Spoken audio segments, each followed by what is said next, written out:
కోట్లు తీసుకొని MP election చొప్పున 15 కోట్ల వాళ్ళకి ఇచ్చి 15 కోట్ల మన స్థానాలు జరుగుతారు.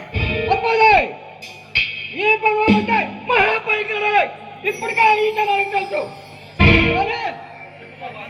చెప్పు భగవాన్, ఏం కావాలి? ఈసారికి మనకు వచ్చాయి. అలాగే నువ్వు సొంతంగా ఈ రాష్ట్రంలో 2 ప్రైవేట్ విద్యుత్ ప్రాజెక్టులు పెట్టు. మన గ్యాంగ్ లో ఉన్న వాళ్ళందరికీ చీకటి నేరాలు చేసే తర్ఫీదు ఇప్పించు.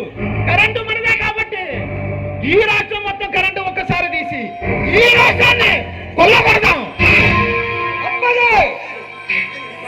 ఈ భగవాన్ తెలుసుకుంటే రూపాయికి ఒక్కసారి 9 లక్షల సేవలు అమ్మగలను. అంతేకాదు అంతర్జాతీయ మాఫియా లీడర్ల చేత డాలిగా కొలబడాయి. ఈ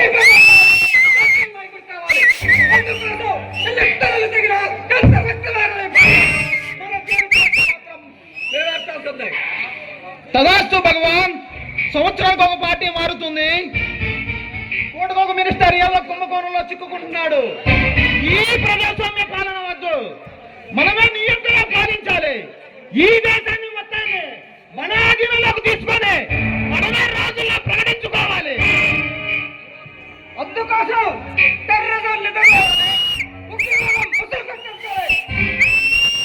తుమ్ములాటలు తగిలిపెట్టుకోవాలి.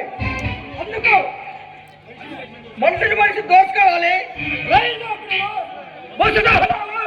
ప్రభుత్వ ఆస్తులు జరిగి తీరాలి. అప్పుడు ఈ దేశాన్ని మన చేతిలో తీసుకొని ఇష్టానుసారంగా పాలించాలి.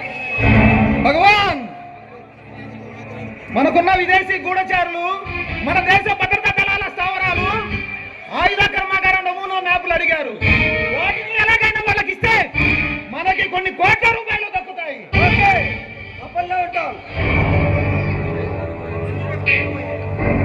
ముందు రేపు జరగబోయే ఎంపీలు గొడవ ఏందో చూడు. ఓకే, ఈ సిటీకి కొత్తగా వచ్చిన ఇన్స్పెక్టర్ సంగతి ఏంటి? పంపించావు.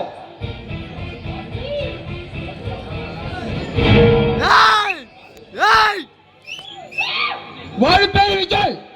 మీరు పంపించిన రాజస్థాన్ లేక పెడతాను తిరిగి పంపించారు.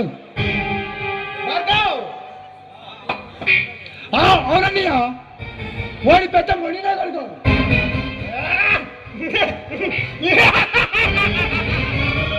వండినా కొడుకుని మనట్లోనే కుంకులొక్కాలి, లేదా పైకి పంపాలి. వాడి విషయం లేదు చూసుకుంటా. నిమ్మడానికి వాళ్ళే ఇక్కడికి వస్తున్నారు. అంతేకాదు మన గురువు బెత్తమ లేఖలు బట్టి మన చుట్టూ ఇప్పబోతున్నారు. ఇంతకు ముందు వీడికంటే సిన్సియర్లో మన మన కాళ్ళు పట్టుకున్నారు. ఉద్యోగస్తులు పెద్దలు కాస్త దూకులు మావలే వారంతటి వారు వచ్చి మన కాళ్ళు పట్టుకునేలా చేస్తాం. భగవాన్ దాస్, ఈ బారికో తక్కువ చీకట్లో తుపాకిని ఇప్పదీసి బిగించి శత్రువుని చీకట్లోనే కాల్చిపోయిన సత్తా ఉండవండి. నాకంటే మీకే తెలిసి మాట్లాడుతూ అది వాడి ఆరంభ సూరత్వం. ఆయన తెలుగు కొట్టి పారేతూ నిద్రపోతున్న సింహాన్ని లేపి పంచేతో లాగిపెట్టి కొడితే మన గత తాసి పక్కని ఎన్ని తలపై చూపిస్తాడు. వాడితో పెట్టుకోవద్దు, వాడు దేనికైనా తెగించే పోలీసు సింహం.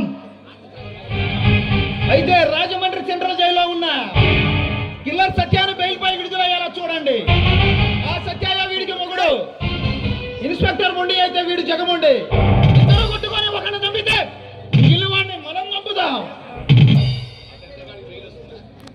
ఇంతకీ ఆ సత్యగాడి బెదిరి వస్తుందా? ఇప్పటికే వాడి మీద 100 కేసులు ఉన్నాయి. కానీ వాడు మంది వేస్తే మాటరో అరుస్తాడు. ఇప్పుడు మన పలుకుబడి